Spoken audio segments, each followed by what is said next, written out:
পর্যন্ত, বুঝছেন? সাজাদপুর থেকে দেখা গেছে এই মঠ এত উঁচা ছিল। ও মাটির নিচে এখন অনেক নিচে। হ্যাঁ, গ্রামে অবস্থিত ৩০০ বছরের পুরনো এক মঠ, যা দেখা যেত অদূর শহর থেকে।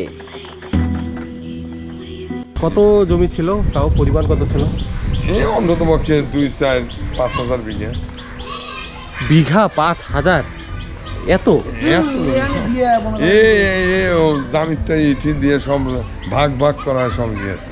ও বিশাল এক জমিদারি ইতিহাস। এই ভাদুরী জমিদার বাড়ির চার চিহ্ন আজও খুঁজে পাওয়া যায়।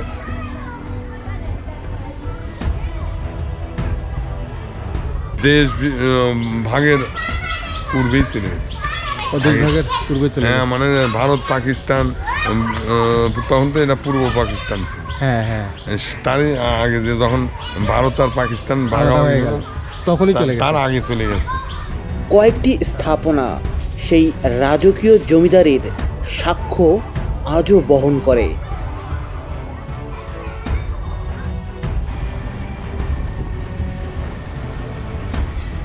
এখন আছে সিরাজগঞ্জের শাহজাদপুর উপজেলায়। এখান থেকে এগিয়ে যাচ্ছি পরজনা ইউনিয়নের দিকে।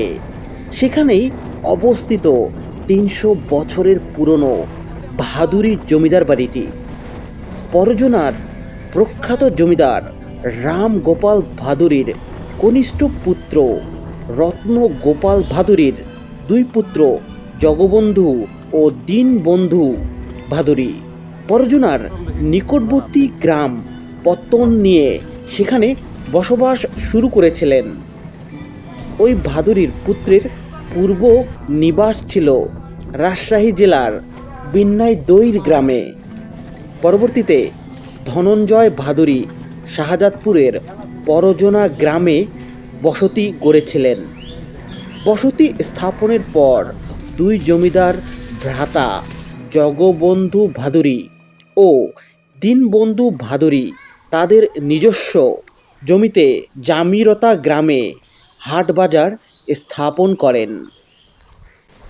এখন ভাদুরী জমিদার বাড়ির কয়েকটি স্থাপনার ধ্বংসাবশেষ দেখা যায়। তার মধ্যে প্রাচীন মঠটি অন্যতম। যত্নের অভাবে এই মঠটি আস্তে আস্তে ধ্বংসের পথে। ভালো আছেন?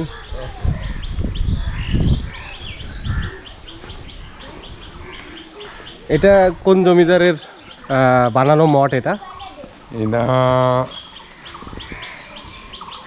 ভাদুরী? ভাদুরী তো অবশ্যই, মনে করেন যে কালীপ্রসন্ন ভাদুরী। কালীপ্রসন্ন ভাদুরী। ও কতদিন আগেকার হবে এটা? এটা অন্তত পক্ষে 300 বছর। 300 বছর পুরনো।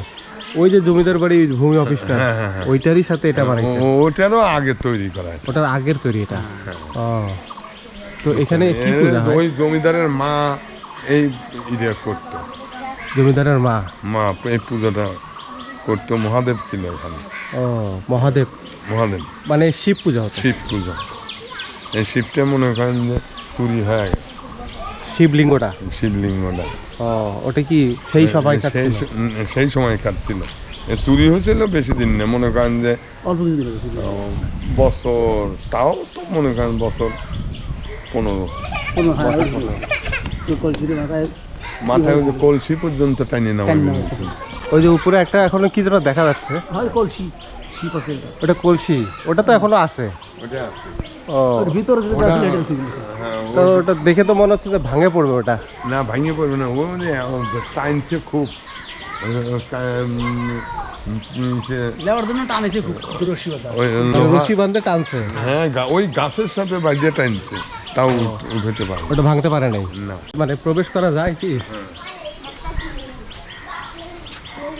এই সাজাদপুরে ওই যে প্রত্নতত্ত্ব ইসের থেকে আসছিল, বুঝছেন? আচ্ছা আচ্ছা। আসলে এই শিবলিঙ্গ তো এখন বানানো, ও, সিমেন্টের বানানো। সিমেন্টের একটা বানানো, তো ভিতরে এখনো মজবুত আছে তো। কোষ্ঠী পাথরের যেটা ছিল না, ওটা চুরি হয়ে গেছে। ওটা চুরি হয়। মানে এখন এখানে পূজা হচ্ছে আর কি, হ্যাঁ পূজা হচ্ছে প্রতিদিনই। প্রতিদিনই পূজা হয়। ও পূজাটা আমিই করি। ও মানে আপনি পূজা করেন? দাদা তো মানে আপনি কি পুরোহিত? পুরোহিত। আচ্ছা আচ্ছা। কবে নাগাদ চলে গেলেন এখান থেকে? ও এরা মনে করেন যে দেশ ভাগের পূর্বেই চলে গেছে। ও দেশ ভাগের পূর্বে চলে হ্যাঁ গেছে। মানে ভারত পাকিস্তান তখন তো এটা পূর্ব পাকিস্তান ছিল। হ্যাঁ হ্যাঁ, তারই আগে যে যখন ভারত আর পাকিস্তান আলাদা ভাগাভাগি হয়ে হলো, গেল, তখনই চলে গেছে। তার আগে চলে গেছে। ও ওনাদের কোনো ভাগাভাগির- বংশধর কেউ নাই এখন? না এখানে কোনো বংশধর নেই। এই যে সব বাড়ি ঠাড়ি সবগুলো জমিদার ও মানে ওনাদের জমিদার। কত জমি ছিল তাও, পরিমাণ কত ছিল? এই অন্তত পক্ষে 2-4-5 হাজার বিঘা। বিঘা 5,000? এত? দিয়ে মনে এ ও জামিনটা ইটি দিয়ে সব ভাগ ভাগ করা সব গিয়েছে। ও বহুত আগে করতো। সব ফেলাট হয়ে চলে গেছে। এখন উপরে দেখেন না অনেকগুলো নকশাও দেখা যায়। হ্যাঁ আর ওই যে ওই যে মূর্তি এইসব আছে। মূর্তি বানানো ছিল। হ্যাঁ, ওই মূর্তিগুলো হয়। আর গাছপালা একবারে ভিতর থেকে বেরিয়েছে। হ্যাঁ ওইগুলো একবার এটা ওই কাটিয়ে দিচ্ছিল। পাখিটা কি ওই যে বিচি ফেলা এটার থেকেই এটা সংস্কার করবে না? সংস্কার করার জন্য কথাই বলছিল, বুঝছেন। ওই যে রবীন্দ্র কাছাবাড়ির বাড়িতে যে তত্ত্ব আছে না, প্রত্নতন্ত্র আসলে উনি এসে নিয়ে একবার ঢোন ঠোন ছাড়িয়ে রাখার উপর দিয়ে করে দেখা কি করে আমার যোগাযোগ করবে বলে যোগাযোগও করলাম, কাজে ঢাকায় পাঠাচ্ছি আর হবে আর মানে এটা হওয়ার আশ্বাস দিচ্ছে আর কি। হ্যাঁ ও তা আগে আপনি যখন দেখছেন এই মঠটা ছোটবেলায়, তখন তো এরকম অবস্থা ছিল না, আরো ভালো ছিল? আরো ভালো ছিল। এই মঠটা মনে করেন আমরা দেখছি, মনে করেন যে তখন হচ্ছে ছেলে পর্যন্ত, বুঝছেন, সাদাতপুর থেকে দেখা গেছে এই মঠ এত উঁচা ছিল। ও মাটির নিচে এখন অনেক নিচে। হ্যাঁ আমরা মনে করেন যে করে বয়া উঠছি। আচ্ছা, এখন দাঁড়িয়ে নিচে কোনো সব মাটির নিচে ধসে গেছে আর কি। দাঁড়িয়ে গেছে। এখন জমিদার বাড়ির বলতে শুধু এই মঠ আছে আর ওই বাসার, আর কিছু নাই? না আর ওইখান দিয়ে যে গুচ্ছগ্রামটা যে হয়েছে না, হ্যাঁ হ্যাঁ, ওরা ওখান দিয়ে বিশাল বিশাল প্রাচীর 3তলা 5তলা বিল্ডিং এর ওগুলো তো এখন নাই। না, ওইটা যেটা ওটা কাছারি বাড়ি ছিল, যেটা এখন ভূমি অফিস যেখানে। হ্যাঁ হ্যাঁ হ্যাঁ আর এখন হচ্ছে আর এই মঠটা। এরকম তো আরো মনে হয় মন্দির ছিল ওনাদের, হ্যাঁ বহু, সবগুলো নষ্ট হয়ে গেছে আর কি। সব নষ্ট হয়ে গেছে। বুঝছি। ওই জমিদারের এখন মানে চিহ্ন বলতে এটা আর ওই যে ওটা, আর কিছু নেই। কোনো গল্প কাহিনী জানেন ওনাদের? ওনাদের গল্প কাহিনী মনে করেন যে আমারও জন্মের বহু আগের ঘটনা তো, আমার বহু বলতে পারেন না? সঠিক জানি না। মানে আমরা ধরেন যে গন্ডগোল হয়েছে, এই যে গন্ডগোল হলো পাকিস্তানের সাথে যে গন্ডগোল হয়, বাংলাদেশ হলো, হুম হুম, তার হয় মনে করেন সে সময় তো আমরা 5-6 বছর হয়েছি। তাহলে এরা গেছে পাকিস্তান 25 বছর রাজত্ব করছে। 47-এর আগে চলে গেছে আর কি। তারও আগের এরা ঘটনা, ওগুলো আমাদের বলতে পারেন না। বলতে পারবো না।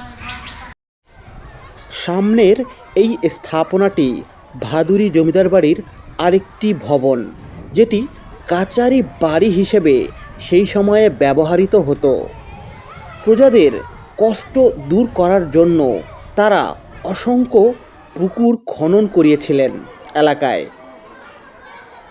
এলাকায় শিক্ষার আলো দিতে 1900 সালে তাদের নিজস্ব জমিতে জামিরতা হাই স্কুল ও প্রাইমারি স্কুল নামে 2টি পৃথক শিক্ষা প্রতিষ্ঠান স্থাপন করেন।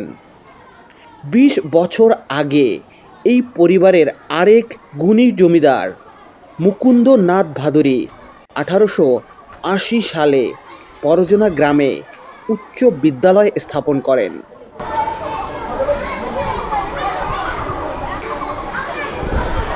তো ভিউয়ার্স, জমিদার বাড়ির এটি একটি কক্ষ, এবং ওই কক্ষের উপরের অংশগুলো দেখেন শুধু লোহার বিমগুলো রয়ে গেছে, এবং বিভিন্ন যে কক্ষগুলোর দরজা সেগুলো দেখতে পাচ্ছি, কিন্তু উপরের যে ছাদ ছিল সেটি ভেঙে গেছে। এবং এপাশে আসলে বিশাল একটি বারান্দা দেখা যায়, আর এপাশে হচ্ছে সম্মুখ ভাগ।